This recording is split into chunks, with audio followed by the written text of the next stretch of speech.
And today I'm going to take you to meet my friend Victoire in the central mountains of France. Now, Victoire was a very, very special person. She was approximately 5 feet high, maybe a little less than that. She wore always a very dark and extremely fluffy dress. And she always had a white bonnet, and you could never know whether she had hair or not.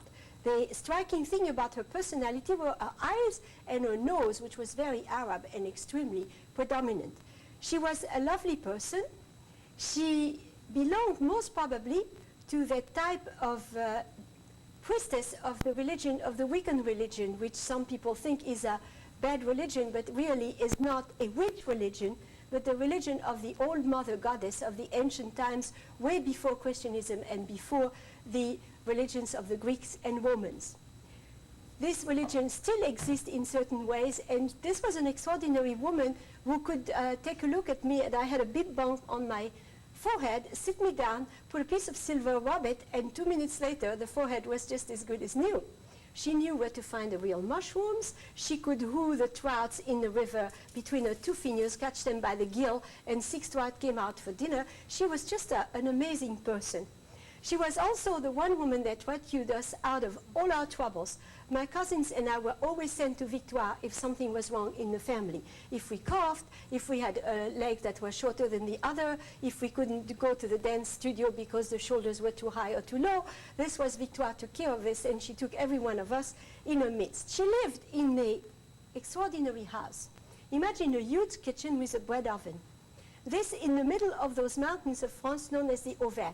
Please, take your little map of France, if you don't mind, and check where Vichy is. Right in the center of France, along the Loire River, somewhere in the upper Loire, you will find Vichy. Take about 2 centimeters, an inch below, and right there is the Auvergne, and this is where she lived. She lived there, and she lived on a farm, and as I said, with a bread oven, and every morning she would bake, or every 3rd or 4th day she would bake the bread. Actually, I always missed it, because I slept all the time, and what was awakened me is the smell of the bread that came out of the oven. The bread was the typical bread of the area, which was the dark bread that I have here. See the loaf here as the shape of an American bread, but hers were freestyled and had exactly this color, because in the central mountains, all one could grow, except for a very short time ago, was the buckwheat flour. So there was a little bit of wheat, there was a little bit of rye, but mostly there was a lot of that buckwheat, and everything was done with buckwheat. You're going to see me use a tremendous amount of buckwheat. So what she did for a living was just be herself, and she would bake, and she would cook, and she would go run for mushrooms, and she would go get fish. And she also had a brother that lived in the Cantal, which is a little far away to the left toward the mountains of the Cantal. And there he would make that cheese that you see here, which is known as the Cantal, C-A-N-T-A-L. It's a huge piece of cheese. You see, this one is cut in half, so have it twice as big as that, and a big circle. The shape of the cheese is known as a fourme, F-O-U-R-M-E, from forme, which has given fromage in French. Huh? This is really a fantastic cheese made with cow's milk, all the way on top of the mountains of the Cantal and of the Auvergne.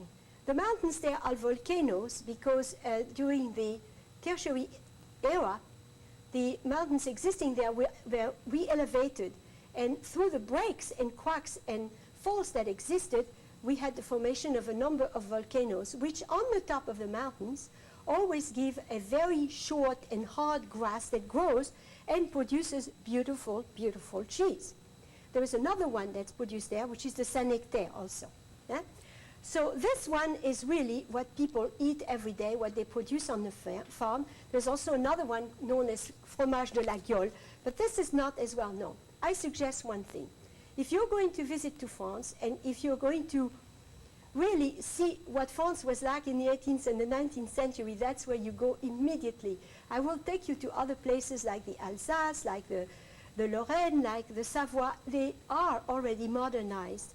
And as much as you can in their villages can still find the past, nowhere, but nowhere in France can you find a past that is as well preserved and is in the oven because the expressways have not arrived. So hurry up, because the expresses are supposed to come by 1992. So you still have about 4 years to enjoy it. I think I'm going to rush there next week. I feel so lonely for being there without it. So here we are. So the bread, basic food, the bread, onions in large quantities. Also a bit of lentils. They had a lot of lentils that they used in the soup. Lentil soup, onion soup, and bread soup, because in the winter this was an area where there was not much to eat in the winter. So you were left with your bread, your onions that you had grown during the summer, and the cheese that you had made during the summer. And you would make the good old panade of the French, or the bread soup. So let me show you how I'm going to make Victoire's bread soup. I have eaten more of that than you can ever imagine.